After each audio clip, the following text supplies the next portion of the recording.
A casa foi construída por um político mineiro, depois diplomata, Olinto Magalhães. Foi ministro do exterior de Campos Salles, ministro das Relações Exteriores de Campos Salles. E depois embaixador em Paris, quando veio aposentado para o Brasil, trouxe os móveis que guarneciam a Casa de Paris, e foi com esses móveis que ele imobiliou a Casa de Petrópolis. Ele era casado com uma moça rica. Essa moça se chamava Isabel da Porciúncula de Magalhães. Era a mulher desse Olinto Magalhães. Era uma moça rica, uma rica herdeira, essa Isabel da Porciúncula. E então, eles, de volta ao Brasil, depois dessa temporada na Europa, ele construiu a casa. A casa deve ter sido feita, se eu não tenho certeza, deve ter sido feita por algum... O projeto da casa deve ter sido de algum arquiteto francês, porque todos os detalhes da casa, as ferragens, é tudo francês. Impressionante. Você vê que a arquitetura é francesa. As portas, as venezianas, todo o desenho das esquadrias é todo francês. E assim a casa foi construída. Eles moraram lá muitos anos, no verão, não é? Era uma casa de verão, de veraneio, como todas as outras casas de Petrópolis. Essa casa da Rua Ipiranga, no inverno metropolitano, é muito fria. O pé direito muito alto, não tem lareira, não foi feita para inverno, não tinha aquecimento, não foi feita para inverno, foi feita para o verão. E a casa ocupava um terreno muito maior do que o atual, porque mais para cima da rua, o terreno incluía a casa construída depois dela, a casa seguinte, na mesma calçada da Ipiranga. O terreno pertencia à sobrinha dessa dona Isabel, que herdou a casa e vendeu para meus pais.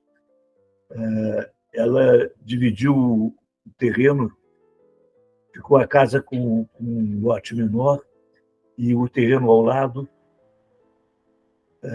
ela vendeu, ficou mais fácil vender assim. O Olinto Magalhães morreu, a dona Isabel também, e a casa ficou fechada. Eles não tinham filhos. A casa ficou fechada há muitos anos, e quem a herdou foi uma senhora Estela Fonseca Costa, sobrinha da dona Isabel, sobrinha desse casal, não é? E ela depois é que vendeu a casa para meus pais. Meus pais compraram a casa nos anos 50. Então, minha mãe fez uma grande reforma da casa e dos móveis e ficou muito bonita a casa depois da... Mas já a seda das paredes muito arruinada e o que se pôde aproveitar, se aproveitou, mas muita coisa já não se é possível mais aproveitar. Da seda, né? As salas todas de baixo eram, originariamente, né, forradas de seda.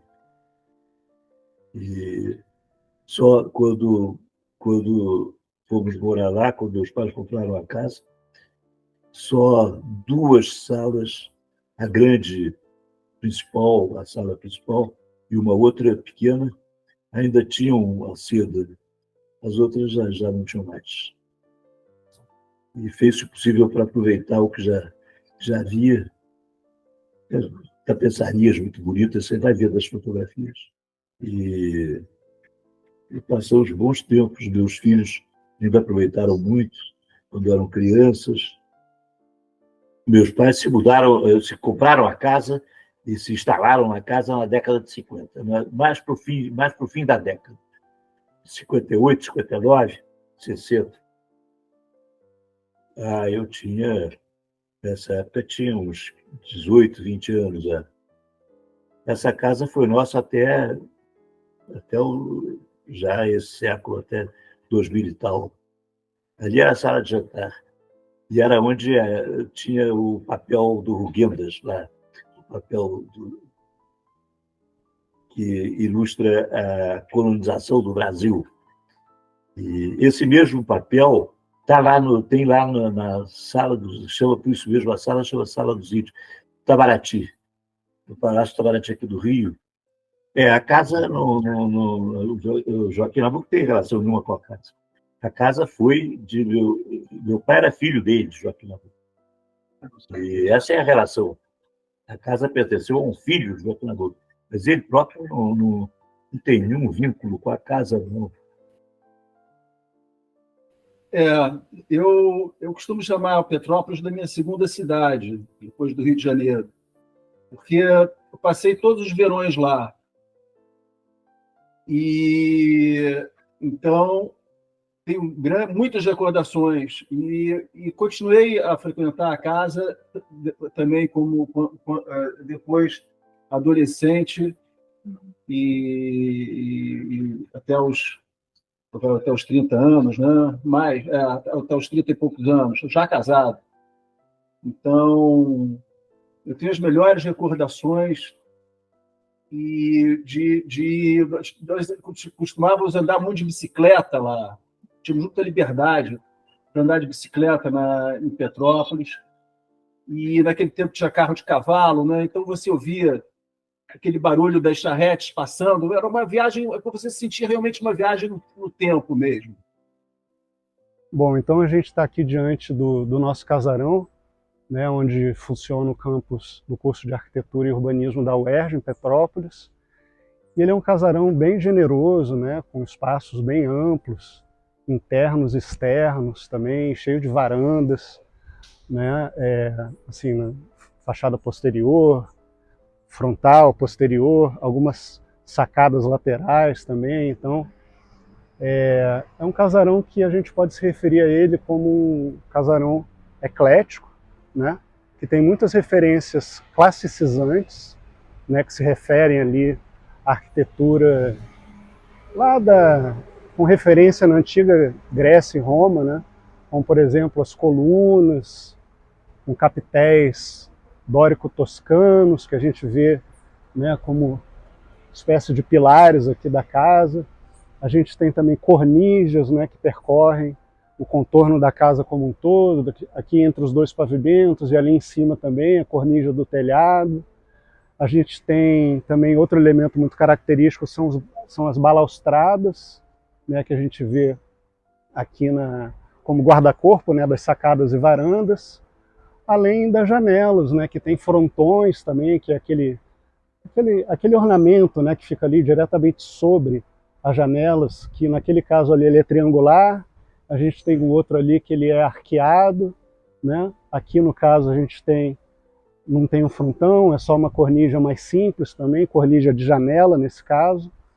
Agora o interessante dessa casa é que ela tem muitas referências da arquitetura greco-romana, como eu falei, só que ela é eclética ao mesmo tempo, porque se a gente parar para analisar com mais cuidado, a gente vai ver que as colunas, por exemplo, né, elas têm caneluras, que são esses frisos verticais, né, que a gente vê no corpo da coluna, que eles param ali antes da metade da coluna, né? Então esse é um traço assim que foge de qualquer estilo assim mais puro, né? Ou a coluna ela tem o friso nela, no corpo dela inteiro, ou ela não tem, né? Mas parar ali no meio é uma coisa que foge um pouquinho. Além disso, a gente tem também alguns outros elementos, né, como na fachada posterior, né, que tem mansardas saindo do telhado, né, que é um elemento que também não tem a ver com a arquitetura greco-romana e tal, e vai fugir aí, vai destoar nesse sentido, né? E por dentro a gente vê alguns elementos que compõem a arquitetura de interiores, que são os guarda-corpos, né, tanto da escada quanto da sacada que a gente tem lá em cima, na verdade um mezanino ovalado, né, que é um ferro, ele é feito em ferro fundido, mas é um ferro fundido bem ornamentado, né, que lembra assim um pouco o caule de folhas, né, o caule de plantas e tal, e por sua vez remete ao Art Nouveau, que já é um estilo do século XIX. E temos aí também outro elemento ornamental que pertence ao neoclássico, né, que a gente associa essa arquitetura do neoclassicismo, é aquela pinha ali, ou uma espécie de ornamento em formato de ogiva, né, assim que a gente tem nas quinas das varandas, que também é bem característico da arquitetura do neoclassicismo. Então é um outro elemento que entra aí como característico dessa arquitetura cheia de referências de outras épocas e outras regiões, né, geográficas também e tal, que a gente vê aqui presentes nessa casa. Além disso, na fachada posterior, né, existe também uma janela que tem o formato de um arco, né, um formato assim abaulado, onde tem um grande vitral, digamos assim, um grande pano de vidro, né, que na verdade não é exatamente uma bay window, porque a bay window ela teria um formato teoricamente mais assim chanfrado, né, mas ela tem um formato arqueado, então isso é uma liberdade criativa, digamos assim, que o arquiteto se deu, né, e que corrobora também para esse aspecto marcadamente eclético da residência.